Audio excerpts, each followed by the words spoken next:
In a world dominated and ruled by women, this man named Karim wishes to be king one day as he's rank 1 in the kingdom of men.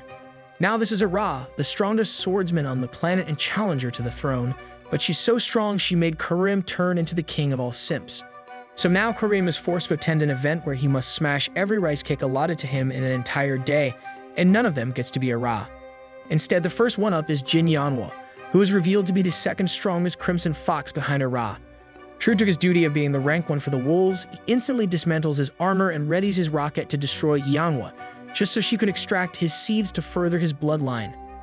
But before she enters the race to help repopulate the world with Karim, she decides to apologize for being his second choice. As such, Karim apologizes as well as the feeling is mutual for both of them, and this just happens to be business as usual in this world. Elsewhere, Blackthorn leader Ado Naren finally gets to meet Era after ordering her to meet, as she had a burning question to ask her. But before she asks her question, our Comey look-alike gets lectured for choosing Herring, the Prince Behemoth, instead of Karim, the King's simp. Regardless, Naren asks if her plan is to reunite the kingdom of men and the kingdom of women if she becomes Queen of the Foxes one day. Without an ounce of hesitation, Ara confirms her plan that she wants to tear down the walls of division and one day reunite the wolves and the foxes. She then continues on by explaining that she believes that the two can actually coexist and the foxes are strong enough to make sure that happens. Ara reasons that the wolves only get more violent the more desperate they become, as women are the only ones that can control humanity's population. With the wolves becoming more and more desperate as the days go by due to their dwindling population, Naren asks if she's actually willing to negotiate with the North Wind.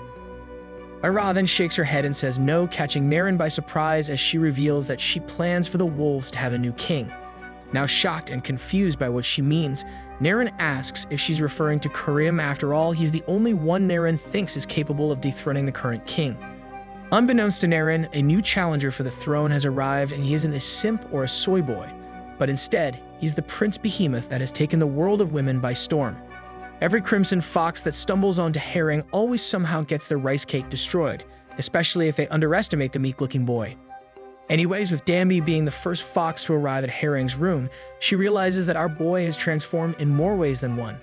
Not only has he become more experienced after beating multiple elite foxes, his banana tree plantation apparently also grown more mature than before. So Danby tries her hardest to get his rocket to explode after liftoff, but her efforts are futile as she's the one being sent into the realm of no return. As she continues to try her hardest to channel her inner Royal Canadian Mounted Police experience, Herring softly tells her to just relax and take her time.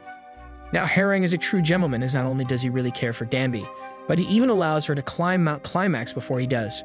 Shortly after, he gets up with a fox mounted on the tip of the rocket, letting Danby know that she's one of the reasons he wants to now be king. Herring is actually big brain, since if he becomes king, then he can literally have as many crimson fox wives as he wants, and he can even watch his children grow alongside him. Anyways, he continues running his machine into the caves of Danby, but he reminds her that this time he wants to make sure she can fulfill her lifelong mission of becoming prego like my egos. Meanwhile, Wong is relentless in his duel against Mira, telling her that he's been waiting all his life for the go-mage to finally happen, and he always wishes her to be his partner. Now that's cute and all, but then we have Maru cosplaying a jackhammer while Miss Alita Battle Angel tries to squeeze information out of him to why Karim attended the go-mage. Maru claims he has no idea why he chose to come, which is actually true, so the two end up continuing to insult each other like usual. Nevertheless, outside the walls of the capital city of women, a storm ominously rumbles through the jungle, which is a telltale sign that something is lurking on the horizon. Nearby city guards then get scared as the storm looms over, as they don't want their socks to get wet while on duty, since they'll smell really bad like my bathroom after I drop a number 2. As such, every girl not on guard begin to enter their homes to shelter themselves from the rain, while the rest hope for the best. However, a new face enters the fray as the girl looks like trouble, due to her looking eerily like the female version of Karim. Nevertheless, she scouts out her surroundings and proceeds to smile right before she puts on her hood to become a sussy and mysterious menace. Heavy rain then falls down upon the city, while the mysterious lady escapes into a nearby alleyway with a hidden weapon on her back. Elsewhere, men in black cloaks begin to pour through the neutral jungles of the Black Wolves territory straight into Crimson Fox territory. Luckily, some Crimson Fox sentries hidden throughout the border is able to spot the men on the move, but the sheer amount of soldiers begin to worry them. It's then revealed that there has always been a truce between both nations every time the go-mage was going on, and for the first time ever, the thirsty wolves have broken the truce. with something large looming on the horizon, and we aren't talking about the Prince Behemoth. One of the sentries leaves to relay information while one stays back to keep watch. Unfortunately for the brave one, she gets ganked by a Black Wolves intelligence officer, leading to her demise with a quick back attack. With first blood now drawn by the Wolves, war has now been officially declared while multiple elite special force members are happily busy destroying rice cakes. Back at the capital city of the Foxes, Ara looks on from a window as Blondie hopes the two don't have to stand guard while it rains. Blondie then sighs as she wishes she was partaking in the go-mage right now. Instead, rain will help her get wet instead of our teenage mutant ninja turtle doing the job. Meanwhile, Karim looks emotionless as Yanwo flops around trying to play whack-a-mole with the rocket of the strongest male swordsman. Eventually, as every other elite Garimbi member looks like they are about to explode simultaneously, Karim finally makes a face, although not much, signaling to everyone that have finally completed their duty. With time almost up for the first batch of foxes to switch with round 2, Herring notices how hard it's pouring outside. Suddenly, a voice is heard in every room within the go-mage urging all foxes to quickly get ready to leave their rooms within the next 10 minutes as time is now up. Miss Alita Battle Angel then reveals to Maru that her and Mira have rigged it so both of them will be their only respective partners the entire go-mage. Maru and Wong is happy to hear the news as both of them feel the same way as they all actually like each other even though they are all arch-nemesis. On the other hand, Karim finishes up Rocket exploding as well, but upon learning that he has other women waiting for him, he tells her no.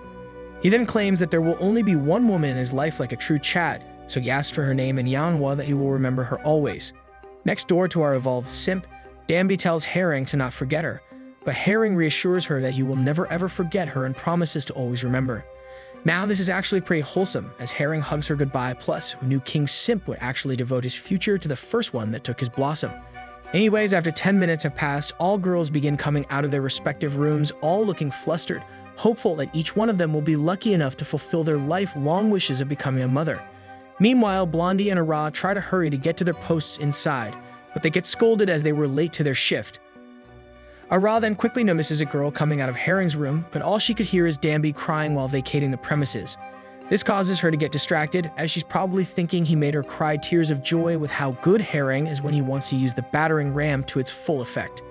Yanwo leaves next, much to the surprise of everyone, as Karim's mysterious partner was a hot topic amongst the guards. Regardless, as Yanwo vacates the room, she stares and looks at Era intently, as if she's jealous that she was the second choice because of the future queen. With the two giving each other the side eye, the Blackthorn supervisor interferes and yells at Ara to make sure she keeps an eye out, as the men behind those rooms are some of the strongest on the planet. And so Ara goes, "Are you ready, kids?" "Aye, aye, Captain." And behind the door right beside her, Karim stares out of the window and into the rain, almost looking like he wants to jump through wearing his birthday suit. Elsewhere, Yanhua, Murray, and Alita are called into questioning by Naren, as she wants to know if any of them were able to gain some valuable information from the useless wolves. As such, S-tier Yanhua, without her glasses, claims that Karim said nothing and uttered no words the entire time they were doing some rice cake smashing, likewise with Mary and Alita. With no useful information gathered, Naren asks if all three girls were able to extract seeds, but each and everyone gets flustered as they all confirm mission success in gaining milk. Upon asking all the questions she needed, she orders the three to get out and to remember to report for duty tomorrow as she will need them. After being left alone, Naren heads to the nearest window and makes a remark how rain always comes with some misfortune. All of a sudden, a member of the wall patrol sees something from afar, but it's hard to distinguish due to the rain. As such, the two decide that it must be nothing, as they probably got something in their eye or maybe just saw some fog instead. However, misfortune indeed comes with rain as the guards get ganked and knocked out by a mysterious figure.